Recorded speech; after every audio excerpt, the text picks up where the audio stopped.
gbogbo bí tẹ́ ti ń wò wá káàkiri àgbáńlá ayé a wà pẹ̀lú ọ̀kan nínú àwọn ìránṣẹ́ Ọlọ́run alààyè ní ìpínlẹ̀ Ògùn ní ìlú Ifọ̀. Olùṣọ́, ẹ ṣàpèjúwe ara yín fáwọn aráalé. Níbi tí a ti ń wò wá káàkiri, orúkọ mi ni Matthew Orobiyi. Mo wà ní ìpínlẹ̀ Ògùn ní ìlú Ifọ̀.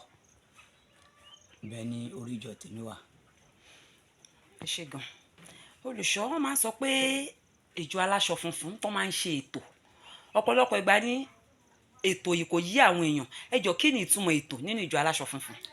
A bá ń sọ̀rọ̀ nípa ètò nínú ìjọ aláfunfun, ètò wà, ṣùgbọ́n bí a ti ń gbé ètò kalẹ̀ ni ó yàtọ̀ sí oríṣiríṣi.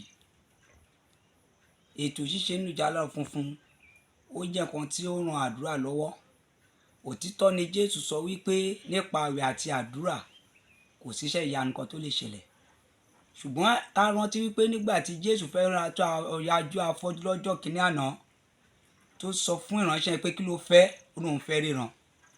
Ó sì mú itọ́, ó fi palẹ̀, ó fi ra ojú ẹ̀. Ara ètò ni o. Ọmọ Ọlọ́run ni tó lè pàṣẹ ọ̀rọ̀ wípé kí ó yẹ kó lọ́ra ẹsẹ̀kẹsẹ̀, ṣùgbọ́n níbi tó ṣe ètò ló ṣe. Ètò pọ̀ oríṣiríṣi. Ètò wà ní ìjọ mímọ́ tí a dẹ̀ mọ̀ pé ètò wà. Ẹ sọ pé Jésù fi itọ́ ṣe ètò, bọ̀ àwọn ìjọ aláṣọ funfun tá a rí láyé òde òní bí ọṣẹ lọ́ọ̀sì, ẹyẹ ilé, nǹkan kan, ṣó wà nínú Báíbù pé kó máa fi àwọn nǹkan bẹ́ẹ̀ yẹn ṣètò? Irú àwọn nǹkan bẹ́ẹ̀ yẹn láti fi ṣètò, lu ẹyẹ ilé fi ṣètò fún àwọn tí wọ́n mọ̀ ọ́, wọ́n lè ṣe é. Fún àwọn tí wọ́n mọ̀ ọ́, àwọn lè ṣe é. Fún àwọn tí ò dẹ̀ mọ̀ nǹkan míì wọ́n lè fi ṣètò. Èso wà lọ́nà oríṣiríṣi. Kódà gan ìjọ mọ́ fúnra títí ẹ̀ náà aṣọ fún ìyẹn gan ní ètò tiẹ̀ fún ara ẹ̀. Fún ara títí ẹ̀ ní ìjọ mímọ́ fún ara ẹ̀. Òun gan ní ètò fún ara ẹ̀. Ìjọ mímọ́ gan ní ètò fún ara títí ẹ̀. Ó túmọ̀ sí pé báwọn mùsùlùmí ṣe ń ṣe ètò lẹ́yìn ìjọ mímọ́ náà. Àwa náà ní ètò títí wa. Ìjọ mímọ́ gan ní ètò títí ẹ̀. Ìjọ mímọ́ náà ní ètò títí ẹ̀. Bí mùsùlùmí ṣe ń ṣètò títí ẹ̀, kérúbù ń ṣètò títí ẹ̀, tí àpọ́sítélì ṣe ń ṣètò títí ẹ̀, bẹ́ẹ̀ ni ìjọ mímọ́ náà ní ètò títí ẹ̀. Gbogbo nǹkan ló ní ètò.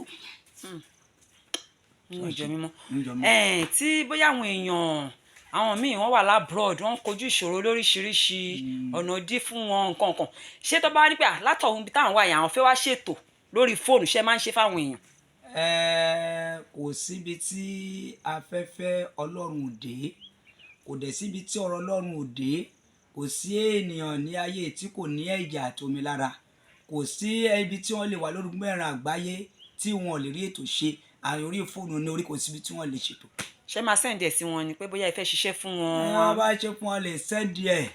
Tí wọ́n bá gba sí sẹ́ǹdì pé wọ́n fẹ́ látàrí ọ̀dọ̀, á sẹ́ǹdì ẹ̀ fún ètò ni. Ẹ sọ nọ́mbà yín fáwọn aráalé. 080 86 08 43 32.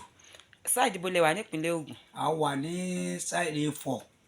Ifọ̀ ní ibi ọ̀dọ̀ abúlé Ọbásanjọ́, ààrẹ wa náà. Ìbògùn. Gbogbo ẹ̀yin tí ẹ̀ ń wò wá, tí ẹ bá fẹ́ rí Olùṣọ́ Orobiyi, fóònù nọ́mbà wọn lọ́dún sọ yẹ. Olùṣọ́, ẹ sọ fóònù nọ́mbà yín lẹ́ẹ̀kan sí. 080 86 08 43 32. Fóònù nọ́mbà mi nìyẹn. Ẹ ṣé gan.